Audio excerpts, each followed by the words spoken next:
Good evening once again, and welcome to tonight's event for the launch of issue 3 of Manifest Journal. I am delighted that we are hosting the first event of many Manifest events this semester happening in many schools and institutions across the Americas. For those of you joining from outside UVA, I am Felipe Correa, professor and chair of the Department of Architecture. In addition to being a panelist, I am also serving as the master of ceremonies for tonight's event. I also need to remind you that the YouTube live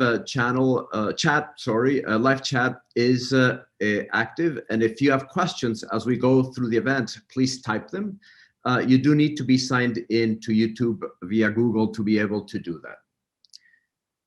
Before we move into the specifics of the event, I do want to make a special acknowledgement to Sneha Patel, Director of Communications at the School of Architecture, for helping us put together this event, and to Tal Ares, who has prepared a more graphically enhanced viewing experience for tonight via YouTube Live in order to get us out of the ubiquitous Zoom grid. I'm not exactly sure what Tal will be doing, but he did say he was going to make me look 10 years younger. So, of course, I immediately agreed to this plan. It is an honor for me to introduce Anthony Acciavatti and Dan Handel tonight, who, along with Justin Fowler, who spoke here at UVA about Manifest a couple of years back, make up the founding editorial team of Manifest. Manifest is a carefully curated print journal that is attentive to the most pressing issues that are currently shaping the architecture, cities, and hinterlands of the Americas. Bring together many disciplines and forms of expression, architecture, literature, the sciences, the plastic arts, etc. Manifest goes beyond singular notions of what constitutes America, presenting layered perspectives carefully edited into a single volume. Issue 3, titled Bigger Than Big, that we are celebrating here tonight, examines notions of immensity across the Americas, a theme that is also central to the expertise and interest of many of our faculty here at UVA. Therefore, it's no coincidence that issue 3 has close to 10 UVA School of Architecture affiliated contributors. Anthony Acciavatti is an architect and a historian who currently holds the Daniel Rose Visiting Professorship at the Yale School of Architecture. He is the author of the book Ganges Water Machine, the first environmental history of the Ganges River seen through the lens of cities and infrastructure, which in 2016 received the J.B. Jackson Book Award from the Foundation for Landscape Studies. His forthcoming book, Building a Republic of Villages, will be released in 2022. Dan Handel is an architect and curator whose work focuses on research-based exhibitions with special attention to underexplored ideas, figures, and practices that shape contemporary built environments. He was the inaugural young curator at the Canadian Centre for Architecture in Montreal, has developed exhibitions for the Venice Biennial and the New Institute in Rotterdam, and was curator of architecture and design at the Israel Museum. Please join me in welcoming Anthony and Dan, who will introduce the panelists and guide tonight's conversation. Welcome. Thank you, Felipe, for the introduction and for offering to host this remote launch of Manifest number 3 on the theme of Reconsidering Immensity at the School of Architecture at the University of Virginia. This is the first of many launches that we will be doing from New Haven and Lima to Chicago, Mexico City, Cambridge, New York, Princeton, and many others. And thank you not only to the contributors that are here tonight who have graciously assembled here today and who we will introduce shortly, but also many thanks to Sneha Patel, Director of Communications at the School of Architecture, who has kindly collaborated with us on this experiment. And a big thank you to Tal Ares, a designer based in Tel Aviv, who is producing the event and to whom we are extremely grateful. And many thanks to all of you for joining us this evening. As Felipe mentioned to you, Manifest is an independent print journal dedicated to the art, architecture, and landscapes of the Americas. Founded by myself, along with Dan Handel and Justin Fowler, to initiate what we hope is a critical and imaginative conversation about the Americas, we have been described by some as the first literary journal of architecture, and we like this description. because for us, Manifest provides an opportunity for placing historical work in dialogue with contemporary subjects, projective tracks, and admitted fictions. The journal is as much a venue for literary experimentation as analytical investigation. And we have been fortunate to receive the support of the Graham Foundation, anonymous donors and benefactors, as well as a readership that extends across the globe from Thailand to Peru and from Canada to Indonesia. While we maintain an active online presence, and you can find more about us and our issues on our website, we remain fiercely committed to print as a medium of exchange of ideas and experiences. Our first two issues focus respectively on definitions of Americanness in the built environment and on the complex theme of religion and space throughout the Americas. Issue number 3, titled Bigger Than Big, focuses on the physical dimension of the continent, its landscapes, and its material imaginaries. And it is why this evening we are gathered to reconsider this bigger than big and to ask, in short, what does it mean to grapple with the immensity of the Americas? Issue number 3 provides some clues to that question, and perhaps appropriately, it is our largest issue yet, with 50 contributors and 280 pages. And in this context, perhaps we should add that our deliberate use of the term Americas acquires further significance. Of course, the stuff of the continent transcends political borders, which expands our horizon from the plains of Patagonia to the Arctic Circle. But the term also connotes the multiplicity that exists within a given territory, an uneasy layering of environments, peoples, and ideologies that cannot be summarized in an executive brief of presidential campaigns, but has to be excavated, reflected upon, and constantly reimagined.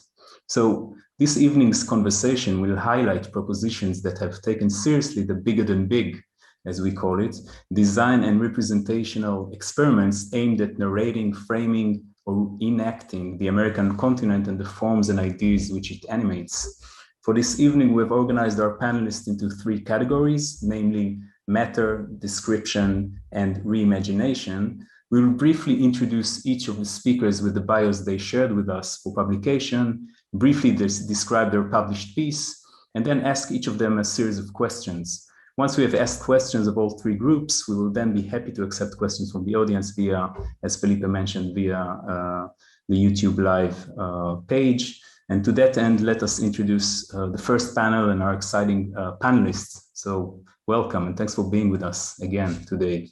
So for our first section, which will focus on matter, we're joined by Ayla Berman, who is Dean of the School of Architecture, and Edward E. Elson Professor at the University of Virginia. Ayla is an architect, theorist, and curator of architecture and urbanism, whose research investigates the relationship between culture and the evolution of contemporary material, technological, and spatial practices. And Felipe Correa, who is an architect and founding partner of the design studio Somatic Collaborative. He's the Vincent and Eleanor Shea Professor and Chair of the Department of Architecture at the University of Virginia. Correa is the author of multiple books on architecture and urbanism, including São Paulo, a graphic biography, Beyond the City, and Mexico City, Between Geometry and Geography. Christy Cherami, hi, who is an associate professor and chair of undergraduate studies in landscape architecture at Ohio State University. Her research employs alternate practices of spatial history to explore erasure, loss, and forgetting as powerful agents of change in the landscape, using speculation as a tool to reconstruct the historical systems, scales, and materials that comprise a landscape. She looks to design to reveal the interconnections between story, memory, ground, and time. Her work tracks patterns of adaptability and transformation in the landscape, with a particular focus on efforts aimed at mitigating or eliminating change. And Matthew Sabart, who is principal and co-founder of Landscape Metrics and the company's creative lead. He is currently an assistant professor of landscape architecture at the University of Virginia's School of Architecture. So Felipe and Ayla, Christy and Matthew, in each of your contributions, you have all dealt with the power of human imagination to transform the land itself. And this is what we'd like to explore a little bit in this panel. So in revisiting your work in this issue, we're reminded of Willa Cather's My Antonia from 1918, where she writes that, quote, "There was nothing but land, not a country at all, but the material out of which countries are made." end quote. While this paragraph is about early 20th century Nebraska, it seems to capture the imagination that many had and maybe still have of much of the Americas as a whole. Framing land as primordial is often overwhelming, but it is in the specific encounters it allows with immensity that matter is being transformed into human enterprise.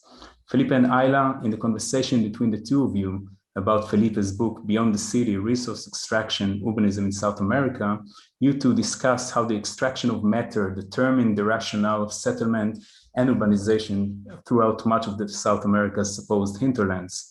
And in the case of Christy and Matthew, you draw our attention to the lower Mississippi River basin with your parafictional history in which the diversion of water spawns a flurry of bureaucratic paperwork and amazing engineering energy. So we have the same questions for all four of you. First, could you each speak of the ways in which infrastructure is related with the idea of dealing with the matter of the continent, whether by extraction, manipulation, or transportation? And second, what would be the specific qualities of the continent that feed the narration of your accounts? Perhaps Felipe and Ayla could answer first, and then we turn to Christy and Matthew. Very good. So, well, first of all, thank you, Dan and Anthony, for the question. Maybe I'll speak very briefly, give a quick answer to contextualize South America, and then sort of maybe we can establish a larger dialogue. But I think in order to address your question, it is important to understand what the most dominant narrative of a new frontier was in the context of the South American continent. If in the context of the United States, notions of a new frontier, especially a colonial new frontier, involved the gradual advancement of settlement westward, in South America, a similar notion actually existed, but it was conceived as a gradual movement towards the interior of the continent, with Amazonia as its epicenter. In fact, William Chandless in 1854 proposed to construct the Great South American Canal. And this proposal exemplifies this notion.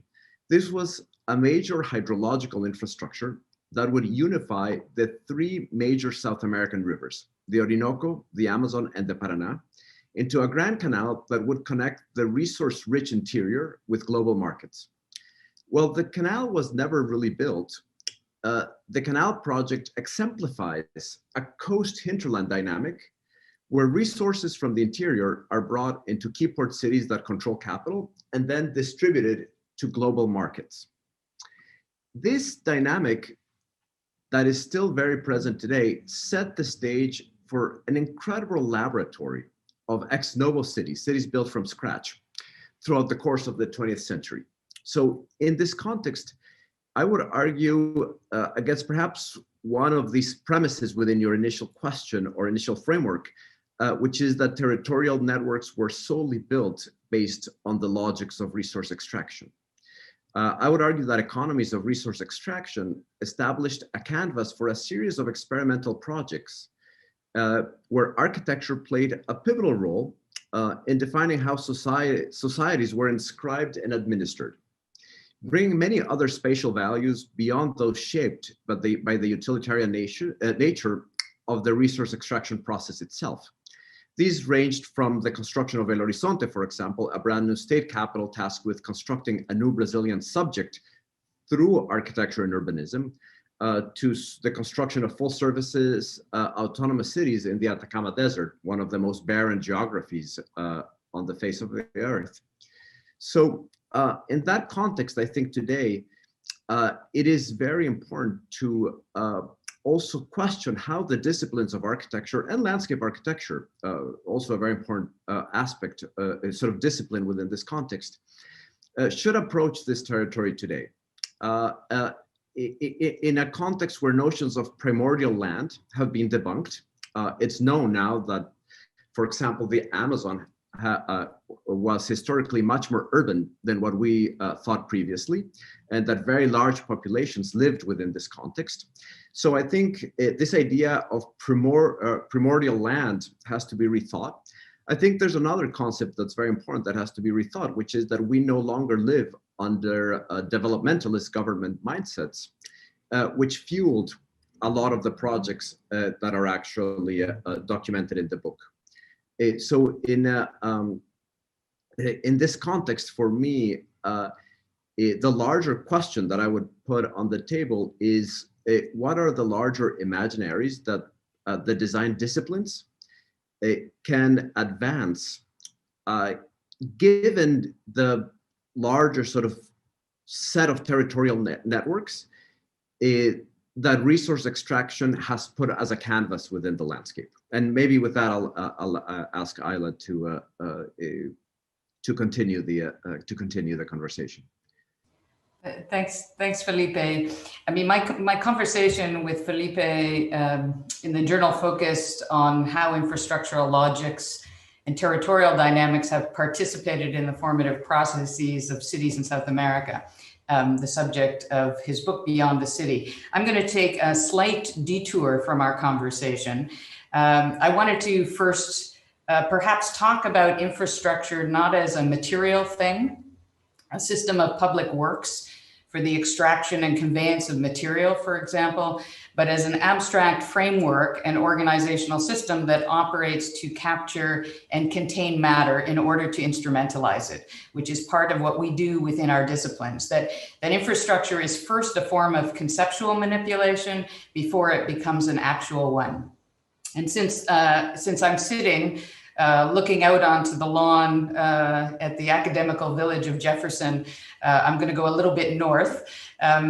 You know, the Americas provided for Europe an uncharted territory upon which they could project ideated forms of making cities that weren't possible at the time in Europe because they had to deal with the reality of embodied cities that were already made, that evolved incrementally over time, and certainly were far from being ordered or ideal. And in the new world of the Americas, these ideated forms and systems were devices of colonization by Europeans who were strongly motivated by the desire to increase wealth through the extensive appropriation and capitalization of natural resources through agriculture, forestry, mining, etc. The Americas were seen as immense territories of infinite expansion, industriousness, and opportunity. And I like the notion of immensity and how we engage with that idea of immensity. But these were instrumentalized by infrastructures that were first conceptualized or formalized as frameworks of organization, extraction, and conveyance before becoming real. So I'm going to use the example of Thomas Jefferson. One of his great inventions, of course, was the Land Ordinance Act, of 1784, and the grid that mapped and divided up 4/5 of the continent, which was a strategy first to capture, colonize, and settle an immense unknown and unseen territory.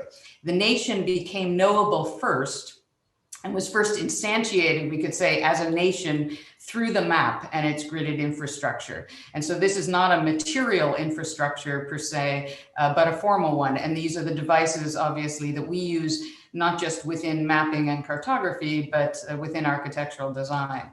And whether this is at the scale of the territorial landscape or the city block, the grid in its agricultural and urban formations, and these were tied together as they were in South America, operated as a political and economic instrument and was repeated ad infinitum despite enormous differences in the topographies, the climates, and the cultures that the grid encountered, or the programs and materials that filled it. So it was an infrastructural instrument of material conquest, an instrument of cultivation and extraction, but for Jefferson, it was also an instrument of democracy. Jefferson believed that the wealth of a nation was in fact its land and the cultivation of that land. So the modern grid becomes the perfect instrument of colonization in the New World Order in relation to this extended and immense landscape. It's an a priori numerical net, an implicit organizational structure, and that would come to define the underlying logic of spatial distribution and the playing field, I would say, of the American landscape. And the interesting thing about the grid understood as an infrastructure is that it is infinitely extendable as an idea. And of course, it also migrated from Jefferson's relationship to France and French rationalism. But that's how it confronted the immensity of the landscape. So within this, we can talk now. I'm interested in the places, let's say, of material resistance. If we look, for example, at the grid of state boundaries, any edge that is not orthogonal is either an edge of a major river or lake, a mountain range, a swamp, or a coast. The idea that it's only where the intensity of matter, because of its obdurate or fluid nature or the complexity of its geography, becomes resistant to the infrastructural system that's overlaid upon it. And that to me becomes a kind of core concept, that the matter contained in each site and plot determined the resource that would be exploited, whether this was through agriculture in the plains and valleys or mining and forestry in the mountains. So in its two dominant forms, infrastructure becomes either an organizational system of capture for material exploitation of the land, or a network of conveyance for trade. And at the more specific level, it's the geographies and materialities of these sites that determine the more particular forms of infrastructure that interact with it. In the same way that we could say that water infrastructure of dams, aqueducts, and reservoirs follow the movement of water itself. And I think that in some ways this speaks to the imaginaries of the design disciplines that Felipe, that you ended with, because for me, those are our instruments, our infrastructural instruments that we operate with by transforming the landscape first through those devices. So yeah, just to bring up the questions again. So first, we're wondering what is the role, or what are the roles that infrastructure plays in a sense of its relation to the idea of dealing with the matter, with the stuff of the continents. And the second question would be, and I think it's very relevant in your sort of parafictional narrative, Christian Matthews, how would these specific qualities of the material of the continent feature in the narrative, or even shape the narrative, the narration of your accounts of what you wrote for us, or how you think of landscapes of the continent in general? Yeah, thanks so much. It's great to be here. Great to be back within the School of Architecture. I'll kick things off on behalf of both of us and then hand it over to Matthew. So we're working in the lower Mississippi River Basin, and that's essentially the area from Cairo, Illinois, down to the Gulf of Mexico, and thinking about the decision-making around infrastructure that was happening in the early 20th century. So flood control infrastructure at this time to the Army Corps of Engineers was essentially a long-term improvisational project to translate the immensity of a river into sublime, architecturalized expressions of power. And what's interesting about this is the expressions of power were naively believed to be equivalent with control. And therein lies the paradox where our work seeks to mine and dig in and understand how those differences manifest in different types of actions and different types of artifacts. So within the core, each piece of infrastructure contributed to the collective belief that it was somehow possible to build a transactional relationship with the river, one in which obvious environmental dynamics could be confined to discrete interactions at structured points, so like floodgates or levees or later pump stations. And what's important to keep in mind here is the sheer immensity of a river basin in motion, constantly in motion. It is a socio-ecological juggernaut that was and remains impossibly complex to digest and impossibly complex in order to fully make decisions around. Yet this is the proposition that the Corps took on and claimed to do that with authority. So meeting the complexity of this basin in motion in the early 20th century meant entering into a kind of environmental arms race with the Mississippi River. And Jed Purdy writes about this fairly eloquently, and he talks about how much of US history is wrapped up in literal, quote unquote, literal landscape making. And I think this is a particularly relevant note when thinking about core infrastructure. So our project looks at both the artifacts and the possible artifacts that are generated as an early 20th century core grapples with its own relationship to the immensity of the river. Our work is particularly interested in the idea of, in how the idea or the ideal of control often got in the way of more radical notions of how infrastructure could in fact operate in the American landscape. So I'll kick it to Matthew to talk about maybe an example of this around in the aftermath of the 1927 flood. So yeah, I mean, in response to the question about sort of the specific qualities of the continent that feed the narration, our answer again sort of returns to the previous comments about this improvisational nature of the Army Corps operations in the early 20th century. And so if we think about the lower Mississippi River Basin, a territory essentially as large as a continent, rather as an assemblage of local geographies and local effects from continental systems, we can begin to kind of understand a federal institution that would have been constantly pulled between, on one hand, instances, moments, and acute symptoms, and then on the other hand, sort of trajectories, multi-generational kind of durations, and continent-spanning systems. And so with the Mississippi River Basin, the Corps was essentially trying to instrumentalize a hyperobject, to use Tim Morton's concept of objects that are so massively distributed in time and space so as to kind of transcend localization. They were trying to instrumentalize this object, the basin, through infrastructure. And it shouldn't be totally surprising that this left institutions scrambling in any number of ways. And namely, I mean, how to document the spaces, the materials, and the behaviors of this hyperobject. And so the Corps archives then kind of holds the documents and records that illustrate the intermediary steps through which the Corps attempted to meet the scale and capacity of the hyperobject through acts of design and construction. And so our work specifically sort of focuses on particular moments of indecision or debate within this reckoning, within the sort of moment of reckoning, or this sort of era of reckoning.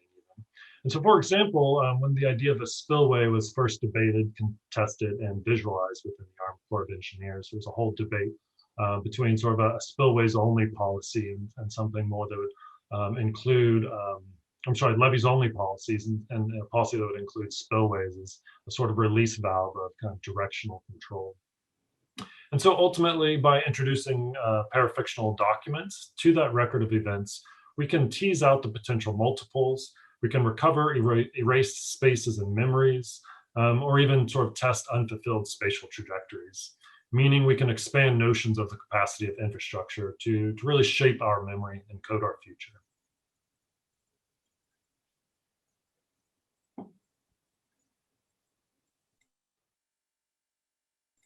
We'll leave you with that cliffhanger as well. If I can ask a follow-up question very quick, does this become also a form of critique for you too? Chris, do you want to jump in, or? Yeah, I think fundamentally we were interested in looking at parafiction as a tool to critique historical decision-making as a way of rethinking different ways of moving forward. We were constantly in a state of reevaluating what the Corps' mandate is within the continental systems and within American understandings of flood control infrastructure. And so we can talk about speculative design proposals for the future, but I think Matthew and I have been interested in digging back into some of the discussions that happened historically and get buried in the archives, may not have translated into actual proposals, but exist as part of the dialogue, and use that as a starting point to surface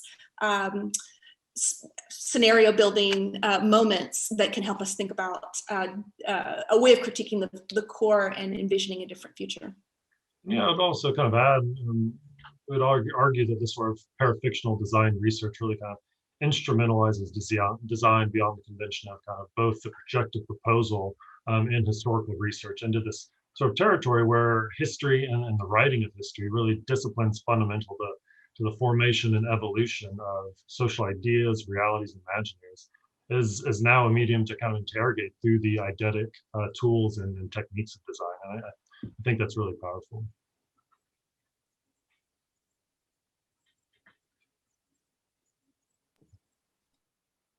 Which can bring us to description, Anthony. Yes, that's really a perfect segue, Christy and Matthew, to then our next section, which focuses and really, I hope, foregrounds description and in the conversation that will ensue. And in that we have two panelists. We have Elgin Cleckley, who is an assistant professor of architecture and design thinking at the University of Virginia. As the principal of empathic design and initiative, pedagogy, and practice, work focuses on intersections of identity, culture, history, memory, and place. Attending the University of Virginia in 1993 and Princeton University in 95, led to collaborations with the DLR group in Seattle, MRSA Architects in Chicago, and Baird, Samson Neuert Architects in Toronto. Before joining UVA's design thinking program in 2016, he was the 3D group leader and design coordinator at the Ontario Science Centre in Toronto.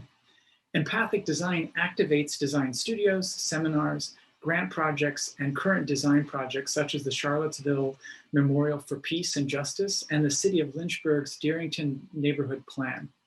Elgin is a recipient of the 2020 AXA Diversity Achievement Award and the Dumbarton Oaks Mellon Fellowship in Urban Landscape Studies, supporting the development of his forthcoming 2021 book with Island Press, Empathic Design. And we're also joined by John Dean Davis, an architectural and environmental historian and assistant professor at Ohio State University. His primary research is on technology, design, construction, and the environment in the 19th century Americas. John is currently working on a book manuscript on engineering and landscape in the US South during Reconstruction. So John and Elgin, in some ways, both of you dealt in your texts with the power of language to give markedly different meanings and senses of belonging to the land. John, in your review of two books, Gold Famed Citrus by Claire Watkins and Station 11 by Emily St. John Mandel, you touch upon the capacity of writers to cast natural elements with phantasmagorical roles, such as with a dune which becomes a mythical destroyer of worlds and a protagonist of environmental doom.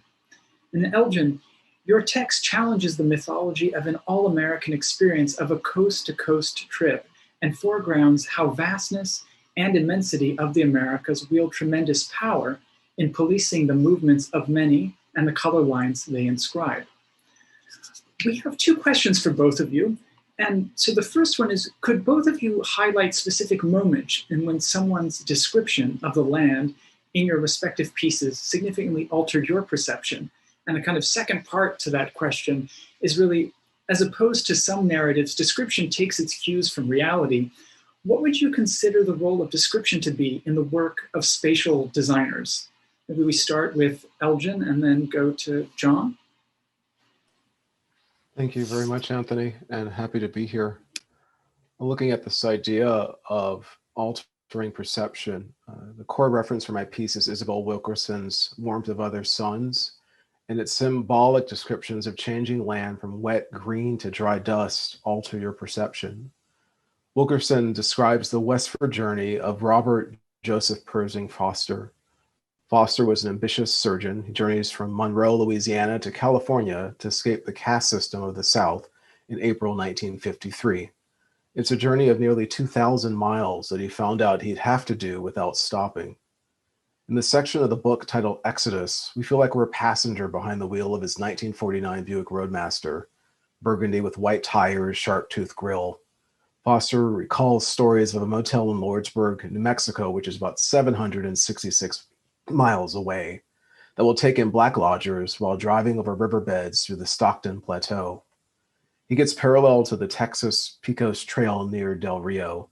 And the shift of land from dry dust is a mirror, reflections and fine particles of the distances, the dangerous and inhospitable conditions African Americans traveled to escape the South.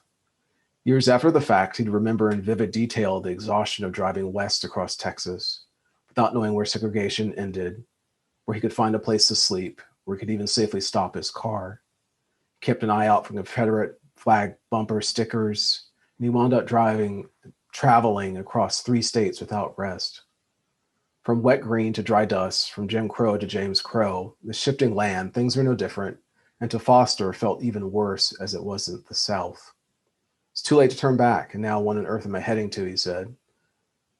You know, you must have been ready to cry right about here, says his Isabel Wilkerson's mother, in a reenactment Wilkerson took of Foster's journey decades later for warmth in the same changing land.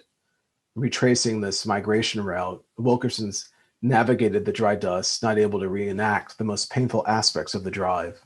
As they almost fell asleep, the wheel near Yuma, Arizona, they get a hotel room deep in the dry dust, the one thing Foster so desperately needed that long night in 1953.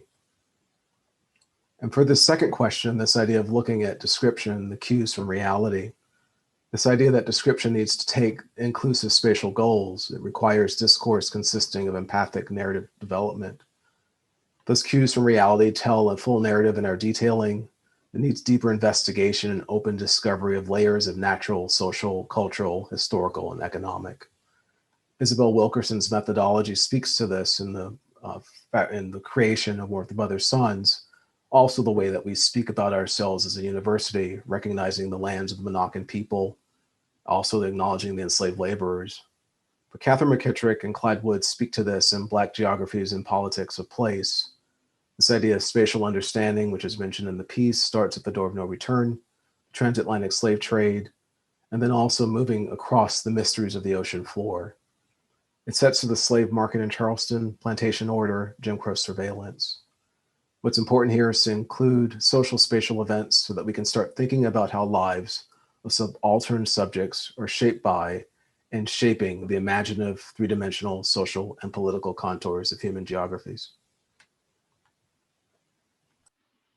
Thank you, and I think that description captures very nicely both the kind of ability to retrieve, but also to project, right? And I think is a nice then moment to speak to John's piece with respect to almost a kind of speculative fiction and the environment, and kind of retrieving or projecting certain futures that he studies in his book reviews.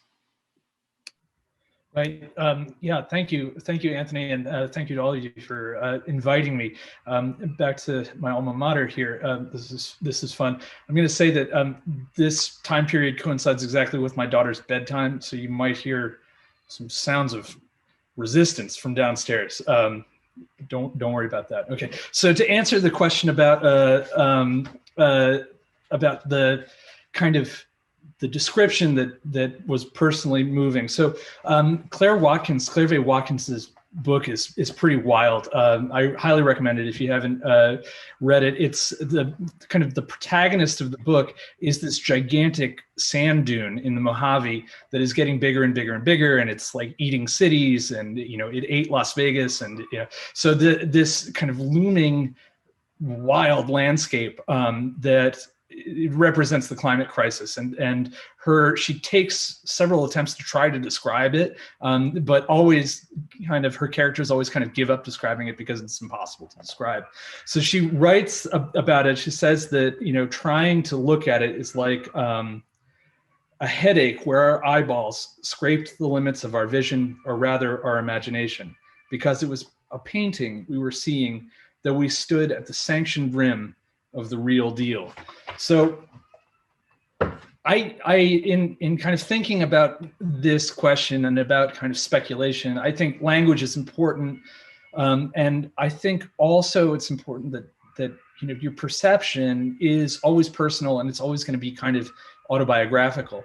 And so, thinking about Watkins's work, it had a particular resonance with me and made me kind of want to write it, because it reminded me of kind of the first landscape writer that I encountered who really really said something to me, and that was I was introduced to the work of the Irish poet Seamus Heaney, the late Seamus Heaney, in Jesuit school as a kind of teenager. And what I appreciate about Heaney is that his word choice was always just like absolutely precise in English and in the kind of what he called the ivied Latins of churchmen, which spoke to a kind of bookish teenager, the bookish teenager I was. So he describes, a flower's calyx. He describes the railroad as an immaculate line and shine of cogged rails. He has this poem where he describes his lover like a fortification, an earthwork, essentially. And it's absolutely beautiful. And what it gave to me was this idea about how we appreciate landscape words and how they feel in your mouth and how they sound when they come out in speech. And as I've grown older, I've kind of come to understand more about what he was trying to do with his obsession with bogs and the kind of communicating the pain and the labor and really just the layering of history that happens in these landscapes. He talks about his father cutting peat, and this famous meditation on the labor of writing is similar to working in the landscape. And so Watkins is kind of like barreling, almost stream of conscious, just like attempts to try to grapple with these big things and kind of arrive at work and pain and then this fleeting notion of the real deal, which it's like a pop notion, but it's so pertinent when we talk about landscapes that it really drew me to that work and made me want to write about it. So I think that the speculative side, the post-apocalyptic side, is something that sure I indulge in, but really it was her relationship with the landscape that came through in her writing that really that drew me in. And then to answer the second question, which is about should designers care about description? And Anthony, I think that in your prologue to the issue, I completely agree with your case that you make for description as a practice that shouldn't just be seen as a prologue to doing design work, but is an essential kind of thing to cultivate in oneself. And I, in my kind of transition from being a designer to being kind of more of a writer, I've thought about this a lot. And I read, years ago, this piece by Rebecca Solnit, who said that the important thing to do is just to read widely, and to read in time periods that you wouldn't, and to read in time periods and genres that are completely unfashionable. And to do that because you have to replace your metaphors. You have to replenish your metaphors. That we only have certain amounts of metaphors. And like me, I always fall back on, household and theater and the book of nature and architecture and structure. And I overuse these metaphors. And in order to not become cliched as writers, you have to replenish those metaphors or find different ones. And I think the same is true for designers as well. The metaphors structure the way you think, and that necessarily will have an effect on the instrumentalization that you put forward in the end. And the last thing I'll comment on is I just recently read this really amazing short piece. It's 3 pages long, called "Expanse" by the anthropologist Kristen Simmons, who was involved in the Standing Rock syllabus and all of that. And she writes this about how expanse is a really troublesome word, that there's so much about a kind of naked tabula rasa landscape. When we talk about the American West as an expanse, we imply that it could be immediately filled up, or we imply that the thing you have to do is start designing immediately. And she, says that that's not true. There are all sorts of Native American people that are living there, but also there's all sorts of customs and structures that are there as well. And so I think that when a designer is confronted with expanse, that is an invitation for description first, and always kind of first.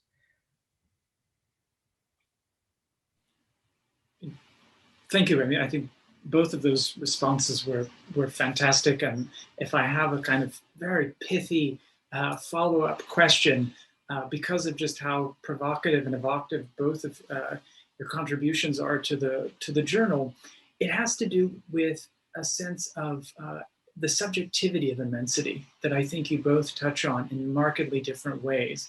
And so, I mean, for some, clearly kind of immensity is almost like a cartographic affair, whereas for others, it's very much a lived experience and on the ground, so to speak. So I think my follow-up question would be, I'd be curious to hear your thoughts about where those two forms of experience, maybe even knowledge, intersect. And I know I'm putting you both on the spot, but I'm curious to hear where you see kind of this subjectivity of immensity from, say, the very cartographic. We almost kind of saw that with the Mississippi, or even in the description of the Jeffersonian land ordinance grid, versus the kind of immensity, the subjectivity of a lived experience that I think also comes through in markedly different ways in both your pieces. I can speak to it. Oh, sorry.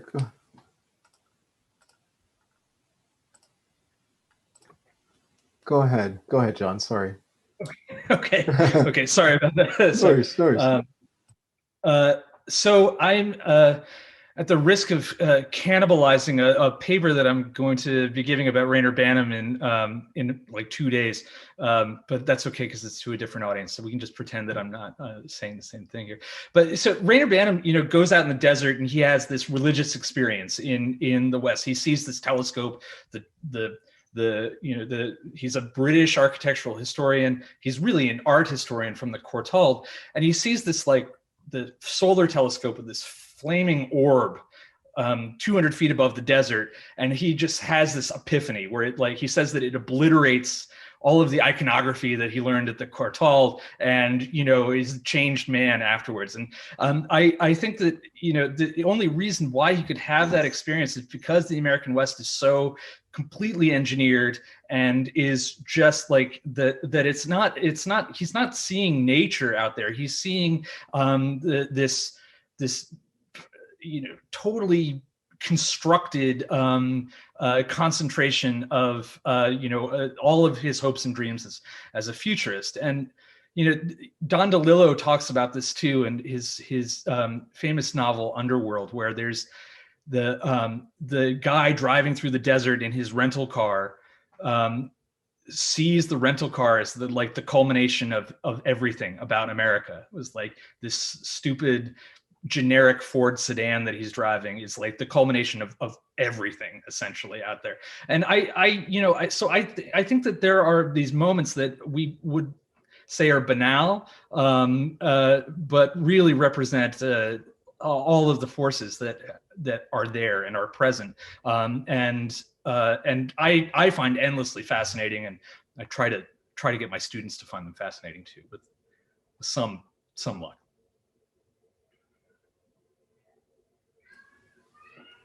I'll add to that, the idea of cartography and the overlap lived experience really is seen in cities where the endpoints of the Great Migration. You get this amazing moment where you see this overlap of the life and the vitality that we look at for cities is actually the product of that overlap. And now you have this amazing moment where there's a design revolution happening. Good example is the work of Zena Howard in Los Angeles with the Crenshaw district, where there's now iconography, exhibitions, street design that actually traces now this idea of the history that actually the lived experience that connected, that made the cartography to come to Los Angeles. The idea of Foster's endpoint is now a way that defines space in a city and now becomes a way of regional identity and pride. You can imagine that that's a new way of thinking about design in every American city where there's been this shift, where there's been this moment of migration, which even becomes more intense now when you think about the reverse migration that's happening to locations in the South, in cities such as Atlanta. You have this proof that now that moving, that merging back and forth is now creating new and dynamic spaces that really speak to inclusiveness, telling a full narrative. Thank you. I think those responses then set up very nicely the next. Alumni we couldn't have tried to choreograph it better, and we didn't. But that setting up the next panel, which is on reimagination. So I hand it over to Dan. So again, in this section, we're going to be focused on reimagination and territory, and how, of course, they're intertwined in today's discussion. And we are joined by Elizabeth Meyer. Landscape architecture is a socio-ecological spatial practice with its own vocabularies and theories. Yet discourse about the designed landscape is hampered by reliance on interpretations by those outside our field. Since the late 1980s, Elizabeth K. Meyer, Merrill D. Peterson Professor, University of Virginia School of Architecture, has addressed this problem by producing a substantial body of theory and criticism that has altered how practitioners around the world create new landscape imaginaries. Peter Wildman, who is the William R. Kanan Professor at the University of Virginia School of Architecture. Since the 1970s, he has been an architect and educator, teaching first at Princeton, then at Rice University, and currently at the University of Virginia, where he is now firmly grounded at the Piedmont condition. His extensive residential practice has been concerned with the climatic house constructed according to specifications for construction executed by nomads, surveyors, and lunatics. His fables of the gardener and the engineer manifest his profound respect for the spirit and resources of the renewable American urban condition. And Alonso Diaz Ricards, who is an interdisciplinary artist. His work encompasses multiple visual formats and narrative techniques, from painting and fiction to digital collage and social media as performance art. He wrote the screenplay for the short horror film Diabla, selected for competition in the Festival International de Cine Monterrey 2020. Beth, Peter, and Alonso, all of you have dealt in your text with the potentials and pitfalls of reimagining territory. Each of you, in very different ways, reconsider territory and immensity in terms of scale, materiality, and point of view. Alonso, your contribution used a single topographic map to consider what you called some recent development in our field of discourse as anything but singular or stable. In particular, you sketch out the emergence of seemingly clear boundaries, and yet they, much like political and ideological alignments, may shift. And throughout your essay, you foreground how subtly and suddenly discourse itself may shift. You conclude your piece by noting that one should not be surprised if one finds themselves in the position you thought was the enemy's. For Beth and Peter, the legacy of Thomas Jefferson's dreams and actions features prominently in your pieces in markedly different ways as an agent or proxy of reimagination, reinvention on a grand scale. Beginning with a description of William Morris' 2009 drawing titled Mr. Jefferson's Dreams, Beth goads the reader to pay attention to drawing and thick description and reminds us of the many authors and hands that have constructed the layered landscapes of the Americas, both before and since the time of Jefferson. In Villa, Village, Vastness, Peter writes in the first person about the lessons to be gleaned from the layers of history coursing throughout Jefferson's projects and of the need to routinely reassess the covenant that is created between society and space. Given how all three of you contextualize the grand ambitions of reimagining territories and how fraught such ambitions can become, as we know, what would be the application, in your opinion, of this tradition in today's physical, political, and social landscapes? Beth, perhaps you could open. Thanks, Dan. My essay was about a drawing that I obsessed about. I didn't win it in the art auction at the School of Architecture, and Bill gave me an extra copy.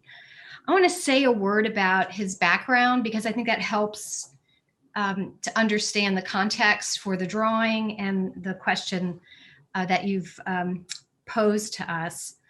Bill was a colleague, an architect, an urban designer, the author of an incredible little book called Civilizing Terrains, which I found in the early 1990s. Herbert Mouchamp, the New York Times architectural critic, described Bill and his late wife, Catherine, as the most important urbanists in North America in the early 1990s. On the basis of his interest in landscape and territory as the precondition and motivation, inspiration for North American US architecture and urbanism, So before the landscape urbanists, 10 years before that, they were making a case through drawings like Jefferson's Dreams, but a whole series of extraordinary drawings that the continent was not only immense, but full of history and of nature. My interpretation of that drawing is clearly dated in 2016.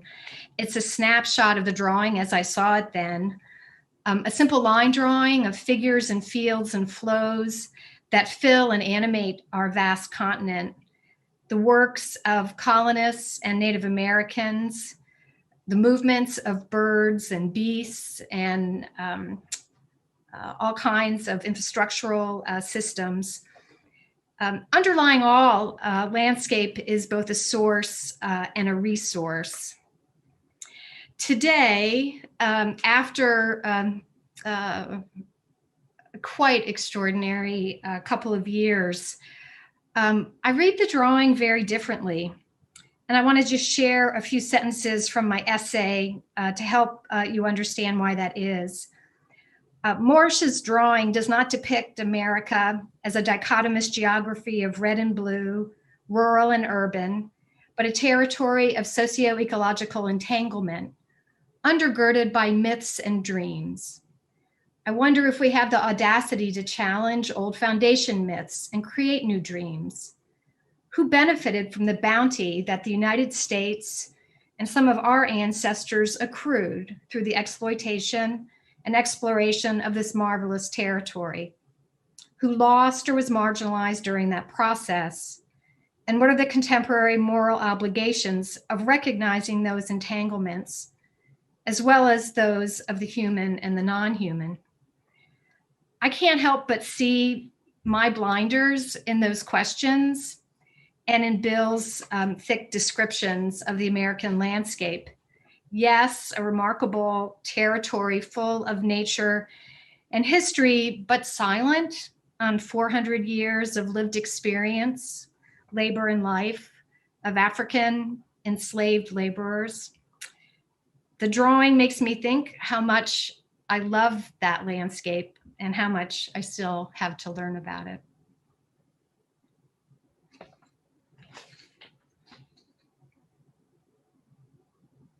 Thank you, Beth. Alonso, do you want to take it from there? Sure, absolutely. Thank you, Dan. And thank you also to Anthony and Felipe for organizing this. So the piece I wrote this last summer, and I was sort of thinking of all of the events of the spring and the summer, and of this pervasive sense I had of, whether across political discourse in the media or within academic fields or in dinner conversations with friends and on social media, trying to have dialogue felt like an increasingly impossible proposition. Like there's just a sense that any common ground that we used to presume was there is increasingly lost and eroded. So starting from that thought, I wrote this piece and I used this visual map to kind of like construct my thoughts around it, and extending the idea of common ground to sort of a theoretical immensity, kind of trying to address like, if there is no immensity that can encompass all perspectives within which I can stand and see everyone else standing in it somehow in relation to what I can see, then the possibility of dialogue becomes very difficult. And so sticking with that metaphor, I used it to try to describe that, what I think is the kind of continuing phenomenon. So to speak to your question, like how do we reimagine territories going forward or, in this moment, I think that the changes of the last year maybe make it feel like we might be in a slightly more stable place. I think most of us would like to think so, but it seems to me like a lot of this is still happening, things that perhaps we used to take for granted or immensities that we kind of relied upon to be able to construct a shared project or a shared purpose are all up for grabs, being questioned and being kind of reimagined every day. So I don't know if that's a great answer to your question, but maybe it's a slightly pessimistic one. But my sense is, this conceptual immensity is perhaps both necessary in order to stake a common project that is legible to anyone who participates in it, whether that's in politics or in academia or within an artistic discipline. And so it's kind of challenging when you maybe stake a position in what you thought was a common goal, and then 6 months later it turns out that thing that you committed to is exactly the opposite of what you should be doing, and that's no longer wanted. So I don't know. I don't have an answer, but that's my contribution to this thinking. Well, Peter, perhaps because your piece deals quite a bit with the idea of common ground and how to bring people under the same sort of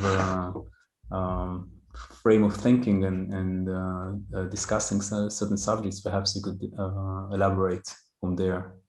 Sure, I have to thank you and Anthony and certainly Felipe, but all of you, particularly from what I've gotten out of the past hour of what we've kind of shared together in this kind of a forum. I guess because I'm the last of the series, I feel that I need to be responsive. My comments are responsive to the general question and to the immediacy of those that I've heard from now. So at the end of this day, I must be responsive to the shared temporal agenda. That means becoming, building as a verb in a way, okay, of total strangers, specifically Alonso, and to dear long-term colleagues, all of you, specifically Beth, in this session. First to Alonso, who initiated his stewardship of a field, I love that phrase, with a sense of orientation to the east, going on to the south, etc. And Beth also prefaces the East Coast as coordinates to read the Morris drawing, Mr. Jefferson's dreams, of the academical village as an ideogram of the future growth of the continental United States. Where Alonso is a steward, as a witness, a testigo in my terms, I am a field guide. I am not from this tentative Piedmont condition, but I have not been alone in this daydream, though I have been lingering here a while. I ask my students two questions as I do myself. From where do you come and where do you now find yourself? Perhaps in the Americas, plural, we are all nomads. I tell them I am from the East Coast of the United States. I show them a map, rather close to East Coast of the United States by way of Prague and Vienna and the west side of Manhattan. In an apartment with 9 huge windows looking north, with only indirect reflected light and one deep window facing a courtyard of trees in the dining room looking south. On Sunday mornings, when I was unimaginably young, I found myself and my world turned magical when I hit the carpet to hold in my hands direct light tangibly reflected in the dust. I graduated to mining mica shortly thereafter. This recurrent sense of orientation as nomad, accountable surveyor, and a certifiable lunatic, I have also assigned to Monticello, the villa, the academical village, and the vastness of Jefferson's continental imagination. Next subject beyond orientation, which I think we share as a temporal agenda, as the sun rises in the east, goes through the day and sets to the west. So the next issue I'd like to share is an interrogation of the word what continental might mean. My response is as a four-faced Janus, north, south, east, and west. This perspective has always been east and west for me, okay? When thinking about the United States is America.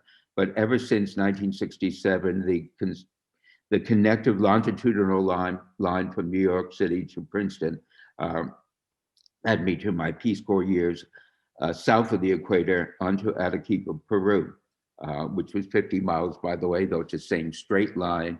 New York faces the Atlantic. Take a straight line on down, you get to Arequipa, Peru, which is 50 miles from the Pacific Ocean. The continent was a bigger figure of the Americas from the poles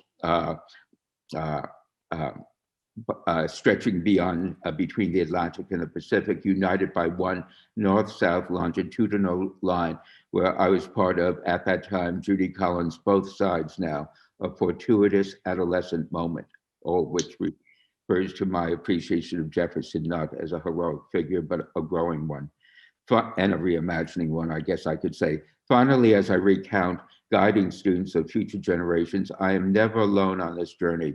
I am, as Jefferson, in conversation with Ariadne and Aeneas, made present by colleagues Richard Wilson and Bill Marsh, and even at the end of my piece with Homer, the blind poet, who confronts as a statue the rotunda with deep insight with the next generation at his feet. Dan, you write of the challenges of the provocation of, quote, pitfalls fraught again and again, as I also respond with the frictions, blisters, and scars of hybrid ties. This essay was first written before the election of 2016, that election, and the Seville events of 2017. In 2020, I responded with a postscript with a patchwork approximation of an evolving collage to sustain the aspiration of an ethical agenda of connective tissues. I have traveled from I to he, meaning Jefferson, to we. Who is the we, as Beth suggests? The last image is Berstadt's Mount Cochrane without a human in sight, but a fat fish in a crystal lake and a hungry bear in wild pursuit. Thank you.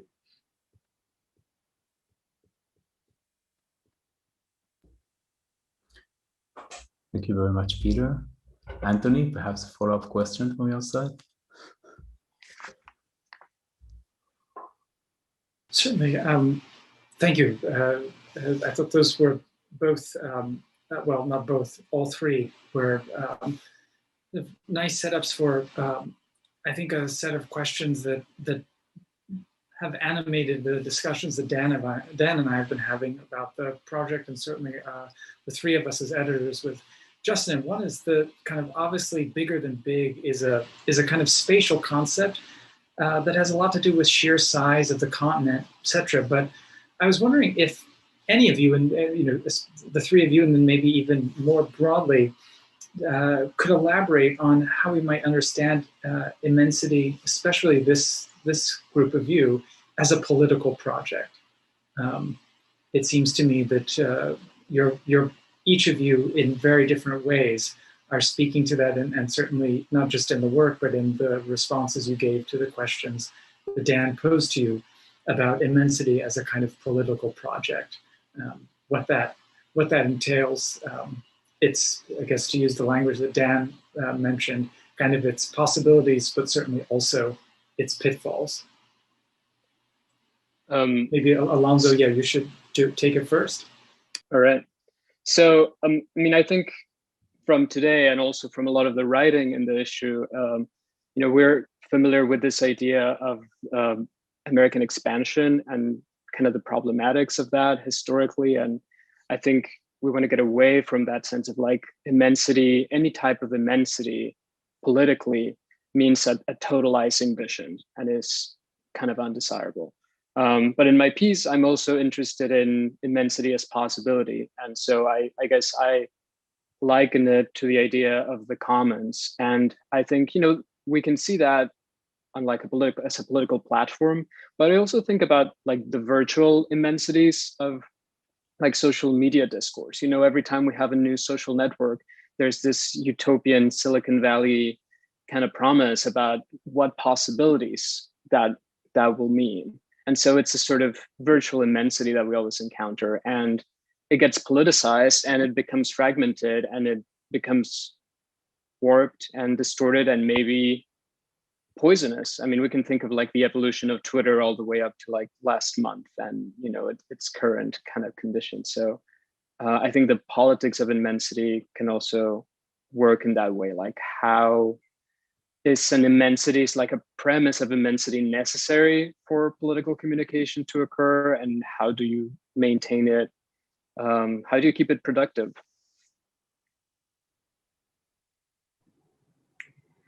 I don't know if I'm answering the question or not, but I'm responding to Alonso and things I was thinking about, Anthony, as you were asking the question. I was really taken with John and Elgin's references to authors and poets who were writing about the lived experience of landscape. And it just made me realize that so often with the issue of immensity or territory in the design fields, there is a default assumption that that can be understood through the simplicity of layered maps. And I have to admit to a certain fondness for the word entanglement versus layer, because what is immense when one tries to deal with the entanglements of territory is the act of interpretation that requires putting yourself in the position of so many different actors and agents, human and non-human, and then within the human condition, the diversity of the experience of that vastness. So I think what's kind of amazing to me is, you know, at the age of almost 65, I wish I were, because I'd be on a vaccine list, but almost 65, I feel like I know so little about the vastness of this place I've been studying for 45 years, which is humbling, but it's also invigorating. And so I keep going, I keep thinking about the description of the sublime that Lyotard made 30 years ago, where he shifts it from the spatial immensity and talks about duration and what it means to think about time and duration as being immense and unknowing and vast. And when I think back on the conversations today, I'm moving away from the association with spatial scale and thinking about the complexity of interpretation, the humility that it takes to do that, and also the incredible work that's ahead to understand those entanglements. In response to this, I might say that my first thought that came to mind, there were two of them.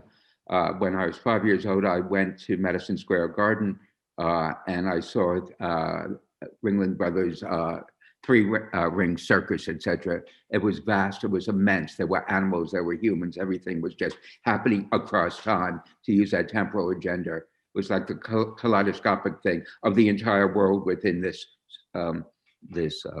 not stadium, whatever it was, presentation. But then I also thought, when you were asking about it, that Jefferson had his own circus of sorts, his entry hall, where you walk in and he shows the maps of the known world, the continents of Africa and South America and Europe and those conditions that were there. I don't think Australia would happen to be there, but you walk into the immensity and the vastness of the world together with mastodon bones and then white-tailed deer and stuff like that. And your eye just went, again, like the circus, again and again, the world again, across time. Every place you turn, it seemed like a pretty good place to me. It's like an encyclopedia I used to read from A to Z and Z to A when I was at 8 or 10 or something like that. There was just so much there. And I think that is a little bit connected to Alonso's and maybe Beth's comments of the variety within us humans as species, as well as the animals and other forces in this world. It's fantastic as a architectural subject to imagine, I guess, simply that verb, to imagine, to reimagine, and never stop doing it over time, which is what I have gotten out of this presentation this afternoon. So it's a way to live. It is a way to live responsibly if you don't get paralyzed, but begin to be optimistic. I have borrowed it from Isla Berman when she's what's it called? Optimistic, pathologically optimistic. I love that phrase.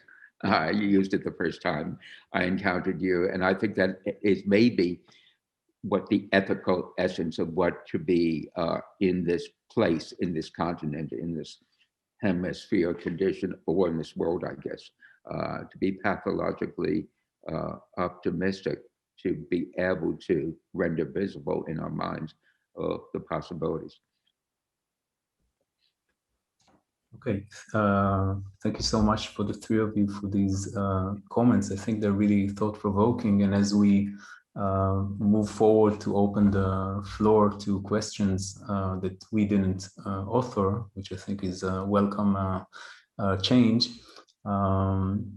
I would just say that some of the things that really strike me, and again, Anthony, Justin, and I were discussing some of these things, of course, when we were, in the very long time it took us to produce this issue, because as you may know, this project was also immense in the leotard sense, right? So it took so long, as Beth mentioned, some of the pieces were written a couple of years ago already.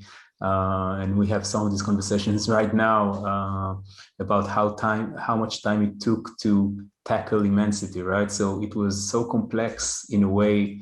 The project itself became so complex just because, in a way, it reflected its subject matter. But to me, I think your comments, and especially the last trio right now, really highlighted the boundaries that we face, boundaries of description, first of all, that we sometimes lack the language, lack the metaphors, as John was saying before, to even translate what we witness and what we experience. Also boundaries of perception, as some of you mentioned, we sometimes don't see everything, we don't know everything, we cannot know some of the experiences of others who inhabit the same territory sometimes, and also the boundaries of discipline, which I think we didn't, we didn't talk about much, but I think it's also part of something we need to consider, right? What are the essential, let's say, blind spots that are sort of grounded in our discipline? Perhaps Alonso was, perhaps because he's not from the discipline, technically speaking, from the same discipline, the design discipline, perhaps this was closer to what you were describing. But some of these moments in which our training just doesn't allow us to see certain things related to the subject matter, I think are really important points to reflect upon. And with that, we're going to open it up to some questions we have. What do we have? Anthony, do you see anything? Yes, I have a question for us from Jose Ibarra, which is, it says, I'm intrigued by the contributors' understanding of immensity or vastness leads to the notion of memory, political, social, cultural, etc. I wonder if any of the panelists could speak more to this, to the ways in which an understanding of immensity or vastness seems to lead to memory, the political, the social, the cultural.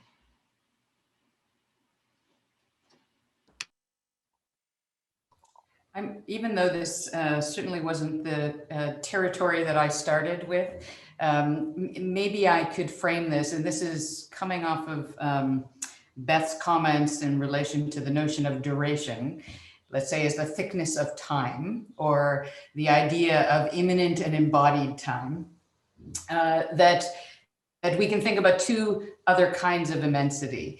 The immensity of dimensions, not as measure, but as the dimensions of interactions or modes of experience. So immensity is a form of complexity in that way, which is the greater challenge, right? And the second kind of immensity, which is the immensity of intention rather than extension.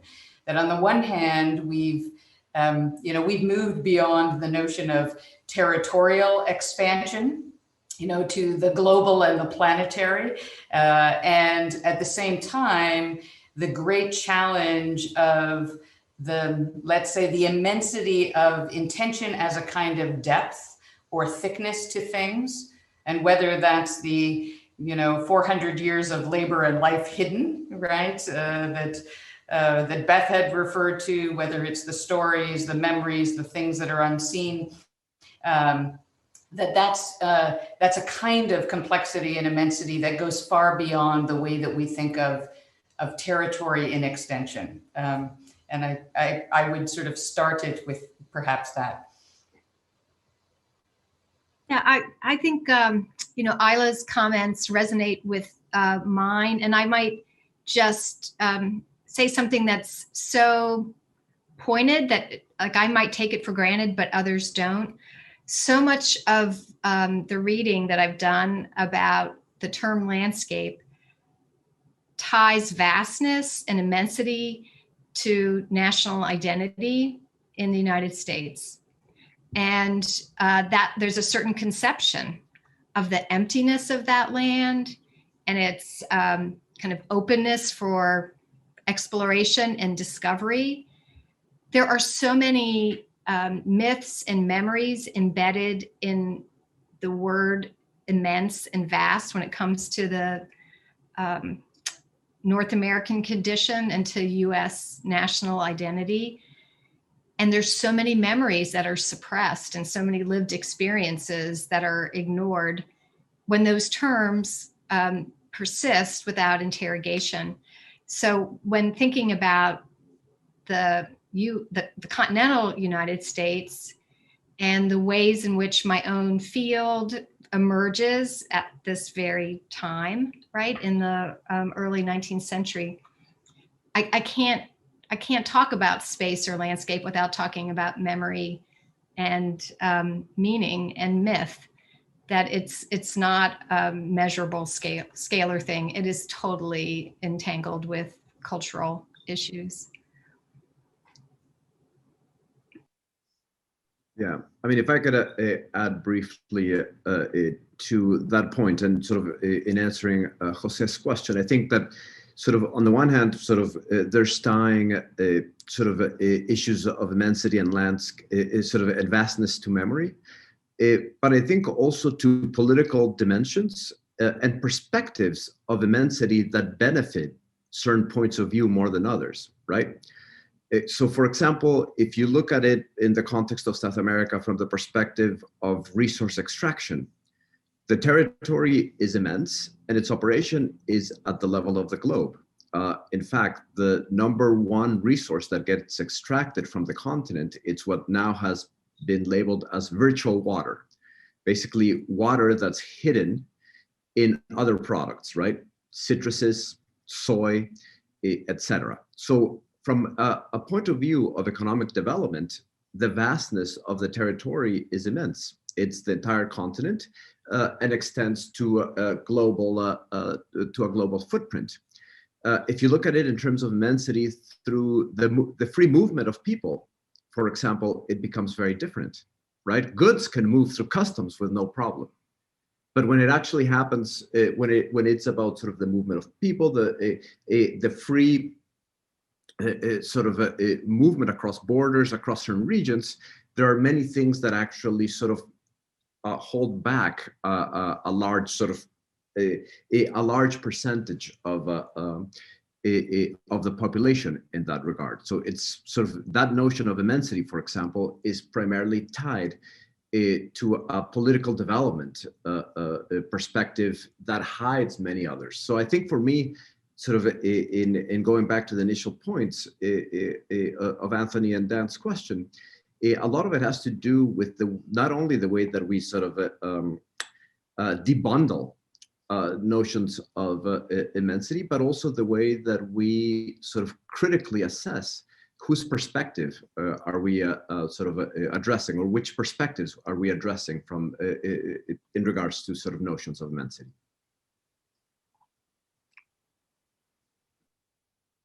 In the 1980s, Diana Agres wrote an essay on the city between memory and amnesia. And the word immense might seem I'm using the wrong thing, empty, as opposed to vastness for me in an encyclopedic sense it is full.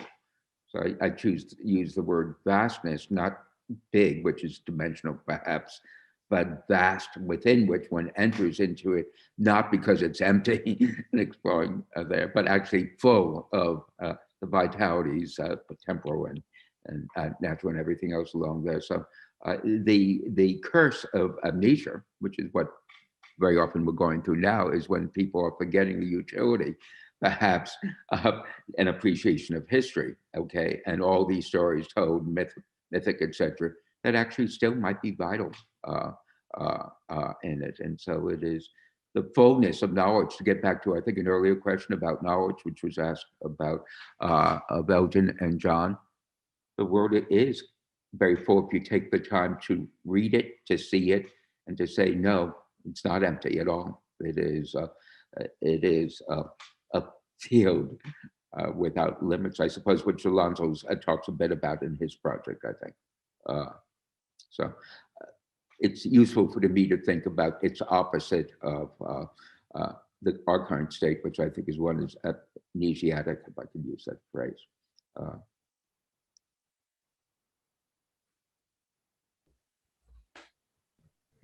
I wanted to just maybe talk a little bit about the political angle that I think a lot of people have brought up, which I think is absolutely essential when talking about immensity in the landscapes of the Americas. And yeah, I think that the idea of immensity in terms of extraction, yeah, is definitely problematic. But I think we need to continue to think about it as a frame of reference. And from my work on Reconstruction, I mean, that is an immense question. How do you form a multiracial republic? And it wasn't answered, and it still hasn't been answered. They posed the question, they tried, and there's a long history of this kind of politically gigantic questions that then have effects in the built environment. Bolivar thinking that he's going to do something, in a go up against Spain is also another immense question.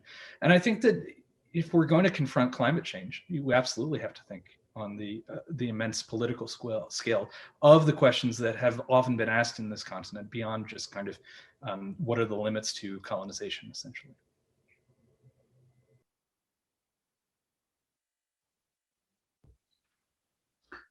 Thanks. We have another question we'd like to ask before concluding from Linda.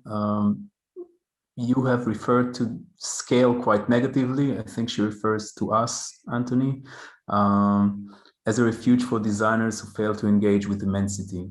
How do you imagine a better grappling to look like? Perhaps one of you could open, and while I think about that.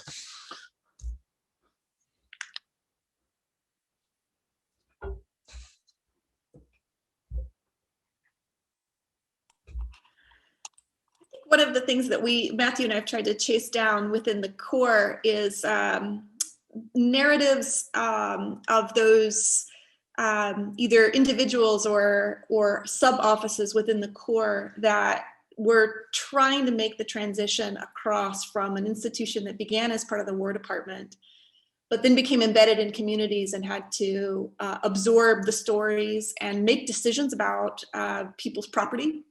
That the scale becomes in some ways irrelevant when we're in the letters trying to explain the potential consequences of moving cemeteries, or moving some cemeteries and not others, or moving the church but leaving the interred graves. And I think that is a way of absorbing immensity without actually reckoning with scale. And the struggle that you see within the core is that stays incredibly partitioned from the public presentation of what the core seeks to represent.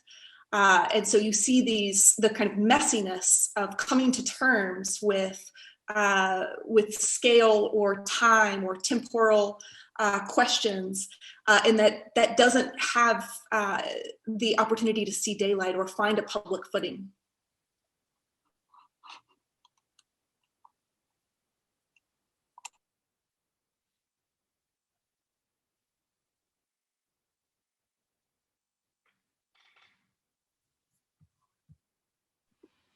Do we have any other?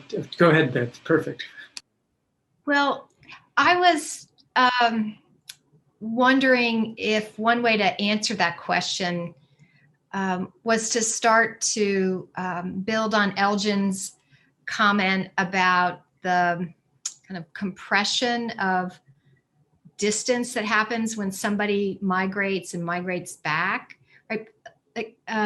Christy was talking about the fact that decisions that affect one system have implications at another that aren't always recognized. The other aspect of contemporary experience is the fact that scale is often compressed, that places exist in the same place because, I say this as a nomad, right? Living in 8 places before I went to college. So scale, I think, is something that is subjective, not always measured. It's not just about big out here and detailed in here. It has these relationships. And so, the negative aspect of scale is just thinking about it in terms of big or little, right? When there's so much more to it that's qualitative and subjective and also part of the new imaginaries that you're seeking to surface through this issue of manifest. I'm maybe going to jump in on in relation to what Beth has raised, because I think that on the one hand, when we think about scale, it's the operation through the metric as being something that is expeditious in the sense that it's always operating through a form of rarefaction, that it's about the thinning out of the material real. Which is itself a mode of perception in order to measure something. But perhaps we could think about the specificity of scales of things, right? Which is, it's coming back to this notion of embodiment, but actually saying that there, even though any entity, whether it's an urban condition, a territory, a landscape, et cetera, might be thought, within multiple scales, and thinking across those scales is going to change the way we understand that thing. There is also a scale to that thing, just in the same way there's a potential duration or temporality to it. And it might be thinking of the qualitative aspects of scale as they are tied to things themselves. And in this sense, because I was thinking about, the immensity of the landscape is of the continent, for example, is very different if we think about it in terms of geological time, the time that its own time of evolution, where the scale of that immensity is somehow tied to its temporal evolution, which is very different than the temporalities and the scales of those who live upon it or live in it. And I think that we need to be thinking of scale in a slightly different way.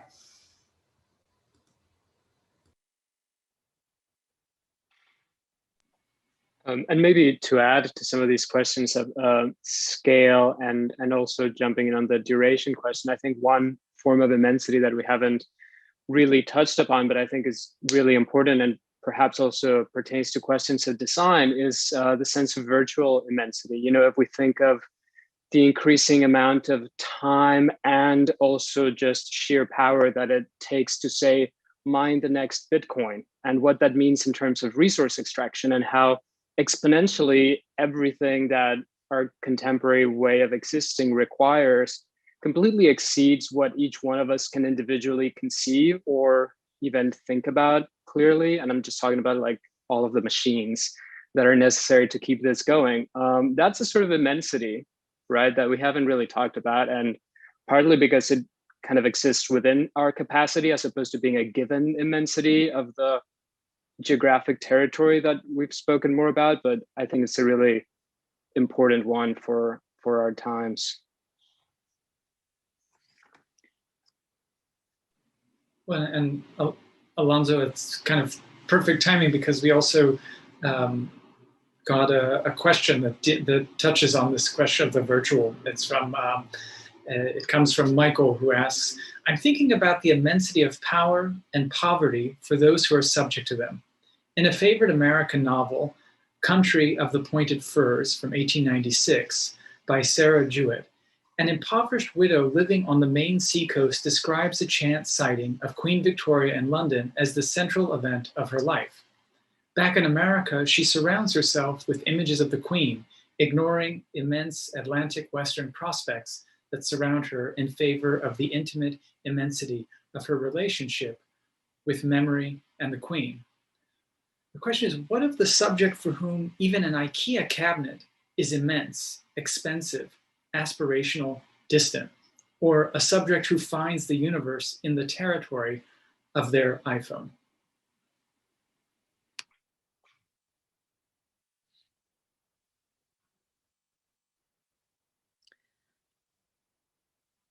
That is the immensity of intention. That's all I'll say. The tragedy of surrogates, as opposed to immediacy. That might be a fantastic line to then conclude with and turn it back over to Felipe.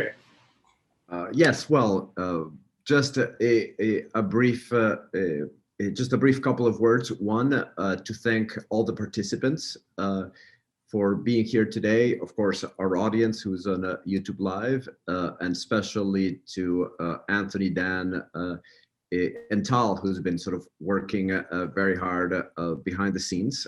When he said it was a physical virtual experience, I didn't literally know it was going to be a physical model with a small stage. So I thought that was quite phenomenal. And of course, a huge thank you to sort of the editors at Manifest for bringing a cohort of faculty, alumni, and a distinguished guest, Alonso, together on a Zoom grid. I think it's during the era of social distancing, it's been great to be able to reconnect with sort of this common artifact together, which is the third issue of Manifest. Having said that, I will also say that, of course, Manifest is an independently funded publication. So if you liked what you saw today, take Manifest home. And somebody in the chat had asked if Manifest issue 1 is available. I know those are hard to come by, but maybe Anthony or Dan, you want to say if there are copies available? I guess the answer is no. I think issue number 1 is sold out, but hopefully at some point it might be reprinted. But once again, thanks to everyone. I think YouTube will stop going live in a second, but all the panelists should stay on the grid for 30 seconds.